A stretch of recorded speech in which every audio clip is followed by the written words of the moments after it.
तुम्ही पाहिलं असेल की आता यावर्षी पाण्याने सर्वत्र हाहाकार माजवलाय।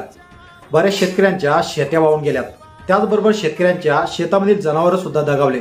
शेतकऱ्यांचं लाखो कोटीचं नुकसान झालं। शेतकरी हा हवालदिल झाला। आता राज्य सरकारला सुचलं की आता शेतकऱ्यांना काहीतरी मदत त्या ठिकाणी द्यायलाच पाहिजे। राज्याचे मुख्यमंत्री देवेंद्र फडणवीस साहेब यांनी राज्यातील शेतकऱ्यांसाठी जो ओला दुष्काळ झाला होता, ज्या शेतकऱ्यांचं खरोखर नुकसान झालंय, आता प्रत्येक शेतकऱ्याला हेक्टरी 32,000 रुपये राज्य सरकारने मंजूर केले। परंतु आता या घोषणा कितपत सत्य राहतील किंवा राज्य सरकार या शेतकऱ्यांना ही रक्कम कधीपर्यंत जमा करणार, मित्रांनो याच संदर्भात महत्त्वाचा व्हिडिओ आपण आज बनवत आहे।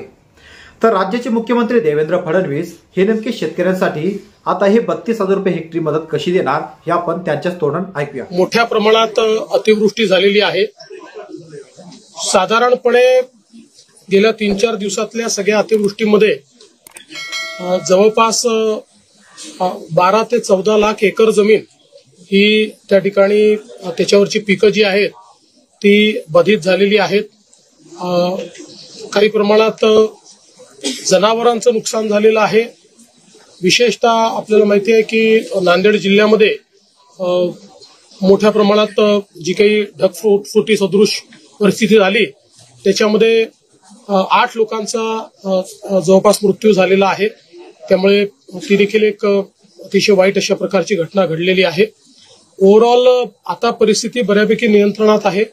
मुंबईमध्येही मोठ्या प्रमाणात अतिवृष्टी झाली। काही भागामध्ये जवळपास 300 mm पर्यंतची अतिवृष्टी ही झालेली आपल्याला पाहायला मिळाली। म्हणजे एक प्रकारे ज्याला आपण रेकॉर्ड पाऊस म्हणतो अशा प्रकारचा पाऊस पडलेला आहे। त्यामुळे काही प्रमाणात काही ठिकाणी वॉटर लॉगिंग झालेलं आपण बघितलं, पण त्यानंतर मात्र तिथलं पाणी रिसीड होऊन तिथला ट्रॅफिक सुरू केलेला आहे। जी आपली ट्रेन आहे मुंबईची लाईफलाईन जिला आपण म्हणतो अशी आपली जी लोकल आहे सबअर्बन रेल्वे, याचं देखील जे काही प्रवासी वाहतूक आहे ती थोडी धीमी झालेली आहे। काही ठिकाणी ती लेट चाललेली आहे, पण आता बहुतांश ठिकाणी ती चाललेली आहे। पाणी हळूहळू कमी होत आहे। विशेषतः मिठी नदी जी आहे ही धोका पातळीवर त्या ठिकाणी गेल्यामुळे सुरुवातीच्या काळामध्ये 400-500 लोकांना आपल्याला तिथनं इव्हॅक्युएट करावं लागलं, पण आता तिचंही पातळी हळूहळू कमी होते। पण पुन्हा पुढच्या काळामध्ये पावसाचे काही त्या ठिकाणी भाकितं किंवा पावसाच्या संदर्भातले फोरकास्ट हे काही देण्यात आलेले आहेत। त्यामुळे आपण या सगळ्या परिस्थितीवर नजर ठेवून आहोत। आपले जे राज्याचे उपमुख्यमंत्री आहेत एकनाथराव शिंदेजी हे स्वतः त्या ठिकाणी रस्त्यावर जिथे प्रॉब्लेम्स आहेत तिथे गेलेले आहेत। मिठी नदीवर देखील ते गेलेले आहेत आणि त्या ठिकाणी सगळ्या गोष्टी नियंत्रणात आणण्याचा प्रयत्न चाललेला आहे। आपल्याला कल्पना आहे आपण सुट्टी देखील दिलेली आहे जेणेकरून लोकांवर जाण्याचा ताण पडू नये आणि जास्तीत जास्त लोकांना वर्क फ्रॉम होम देखील जिथे शक्य आहे तिथे करण्याच्या संदर्भातले निर्देश आपण त्या ठिकाणी दिलेले आहेत।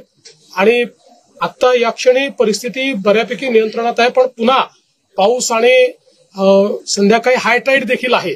त्यावेळी परिस्थिती अजून मला असं वाटतं क्लोजली वॉच आपल्याला करावी लागेल आणि त्या संदर्भातल्या उपाययोजना या आपल्याला कराव्या लागतील। अनेक नद्यांची पाणी पातळी इशारावरून आता धोक्याकडे चाललेली आहे। जर सखल भागामध्ये गावांमध्ये पाणी शिरलं तर काय नियोजन असणार? एनडीआरएफ एसडीआरएफला तैनात आता एनडीआरएफ एसडीआरएफला अलर्टवर ठेवलेलं आहे। बहुतांश नद्या इशारा पातळीवर आहेत, काहीच नद्या इशारा पातळीच्या वर चाललेल्या आहेत। आपल्या बाजूच्या राज्यांसोबत आपलं नीट संपर्क आहे, त्यामुळे जो काही विसर्ग आहे त्याचं जे मॅनेजमेंट त्या राज्यांसोबत करावं लागतं ते मॅनेजमेंट आपण चांगल्या पद्धतीने करतो आहोत। बऱ्यापैकी बाजूची राज्य देखील आपल्याला त्या ठिकाणी जी काही मदत करायची ती मदत करतायत। आता विशेषतः चिंता आपल्याला हिप्परगीची आहे आणि त्याच्यात त्यांनी विसर्ग सुरू केलाय, पण तो अधिक करावा अशा प्रकारचे म्हणजे आपल्याला वाटतं, तर ते त्यांच्याशी आपला व्यवहार चाललेला आहे। आणि तेलंगणासोबतही योग्य प्रकारचा आपला त्या ठिकाणी संपर्क चाललेला आहे। काही कॅचमेंट्स मात्र असे आहेत की जे कंट्रोल्ड कॅचमेंट्स नाही आहेत, काही कॅचमेंट्स हे अनकंट्रोल्ड कॅचमेंट्स आहेत। त्या कॅचमेंटमध्ये जरा जास्त आपल्याला धोका आहे, तर त्याच्याकडे आपण लक्ष ठेवणार आहोत। साहेब, मिठी नदीमध्ये जो परत एकदा प्रश्न